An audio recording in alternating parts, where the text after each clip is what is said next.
It's time for the First United Bank pregame show on the Southeastern Sports Network. First United Bank, encouraging you to spend life wisely.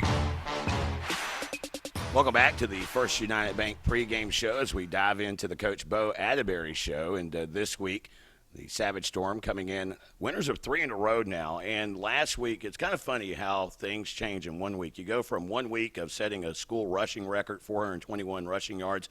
Last week, you don't crack 100 yards rushing. Take us into that, how it just changes from week to week. Yeah, we've talked as a team about, different games unfold differently, and we just need to be prepared to handle different momentum swings. And I thought our guys did a really nice job of that. Talked about it being homecoming, past, present, and future. And then Sunday we kind of laughed about it being a throwback, 2 field goals and a safety to get the win. But we'll take them any way we can get them, and anytime you pitch a shutout, there's a lot of things involved, and it's not just great job defense. It's offense controlling the ball, time of possession, special teams, crucial in field position. So I was proud of all those guys.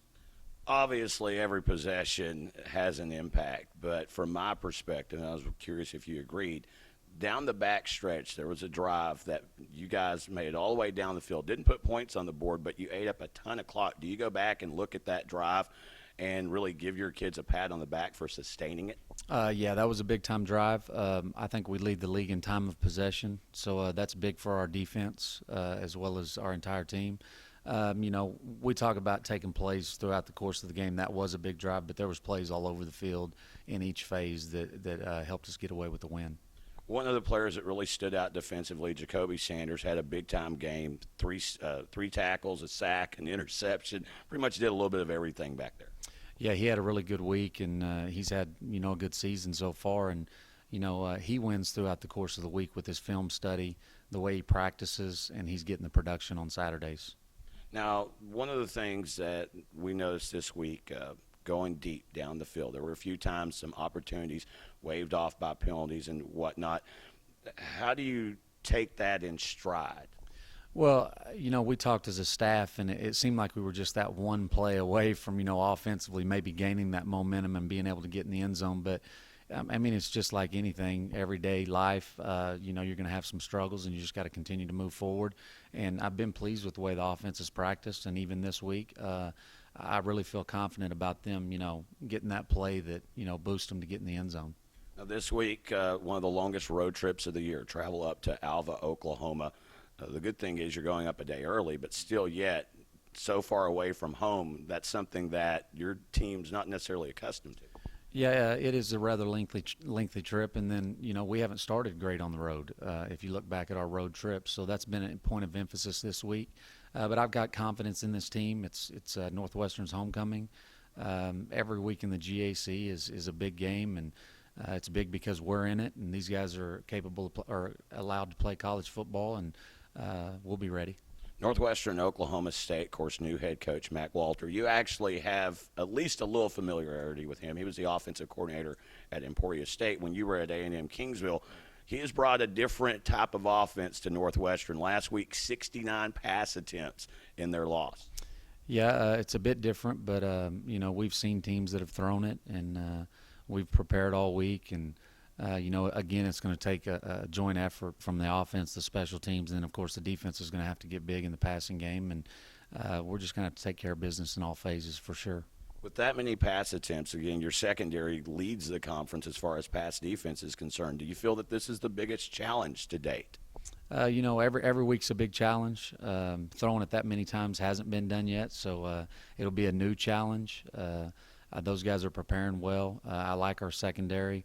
Again, anytime you throw it up that many times, it's kind of concerning who's going to come down with it, but I've got a lot of confidence in our guys. Do you, being the former defensive coordinator, have the idea when a team passes that much, the whole mantra of only 3 things can happen, and 2 of them, well, in your case, would be good? Yeah, I don't necessarily like to throw it that many times, but, there's teams getting it done in multiple ways. There's a lot of ways to skin a cat, so they feel like that's the best way, and we just have to defend it.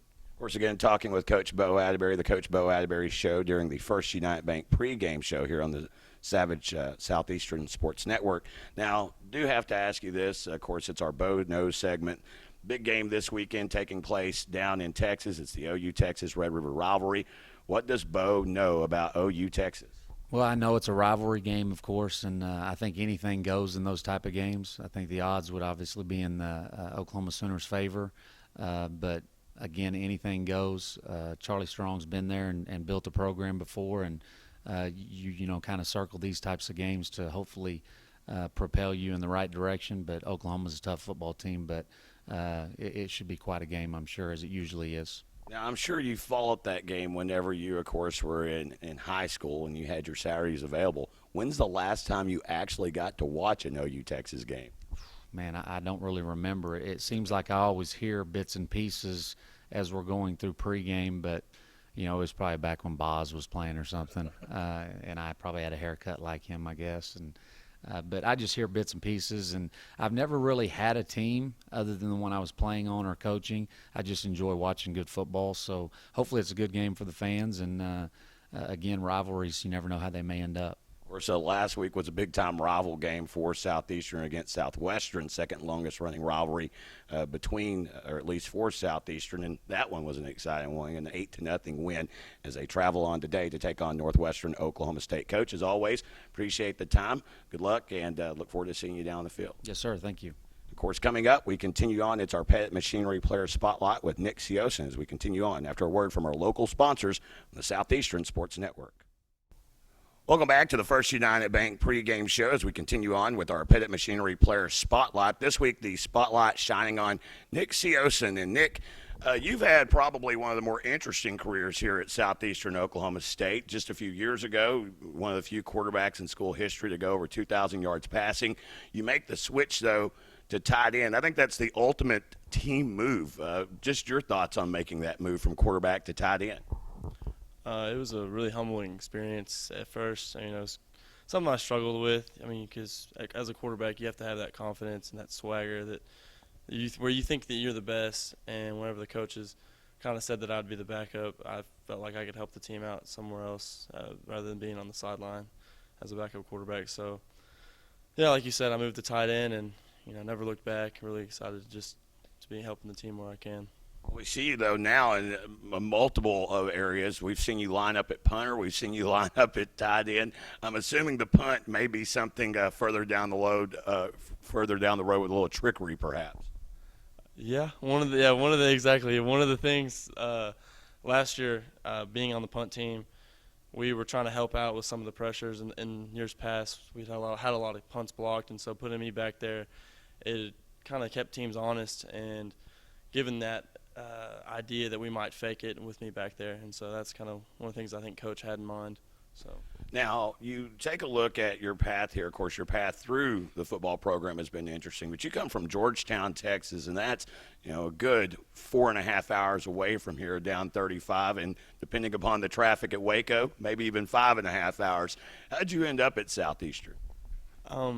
That's funny. Originally I was going to the University of Texas. I'd gotten accepted into their engineering program.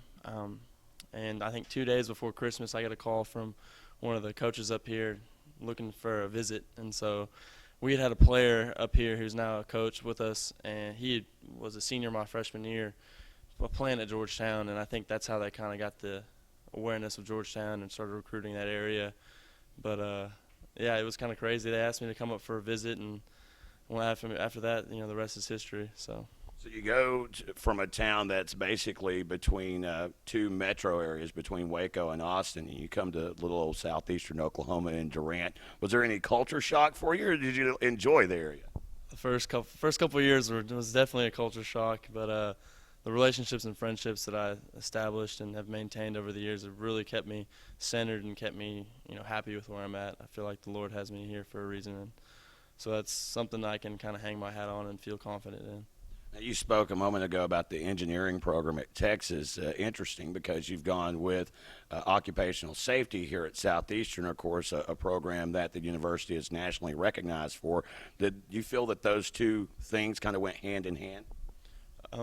They have a minor in safety as well with the major to pair up, and so it's kind of geared toward the engineering side where you have to do a lot of math and science classes, and so that was kind of my strength. Were the math and science and departments, and so yeah, they have kind of gone hand in hand. I interned this summer as a safety engineer, and so like you said, they do go hand in hand, I feel like. So with this being your senior season, what's in the future for Nick Sioson? I believe right now I have an opportunity with Valero. I'm still waiting to hear on after I interviewed with them. I believe they're about to come back, and hopefully, fingers crossed, I'll be working with them here in February, January after the season's over. So. Now that's something that Division II and really all college athletics promotes, is the fact that not every one of these athletes are going to go on and play at a professional level. Is there some added stress going into your senior year? It's your final year of football. It's your final year of college. Plus, you got the job front coming up in another couple of months. I try not to stress too much and just kind of have an open mind and just be confident in where I'm at and where I'm going to be eventually, and just leave that up to the Lord, really. And it hasn't really kind of steered me the wrong way yet, I feel like. So. Again, talking with Nick Sioson. He is our Pettit Machinery Player Spotlight for this week. Time now for our Hot Seat segment. 5 phrases. You spontaneously react, whatever comes to your mind first. Favorite color? Green. Toughest professor on campus? Hal Poovey. Female musician? Taylor Swift. OU, Texas. It's this weekend, you know. Who's going to win, or who's probably OU? I see you say that you don't like that answer.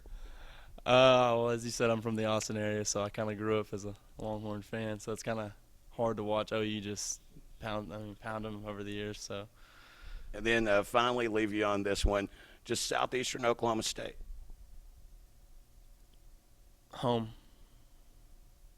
That's easy enough. Nick Sioson, again, your Player Spotlight presented to you by Pettit Machinery. Coming up, we continue on as this is Savage Storm Football on the Southeastern Sports Network.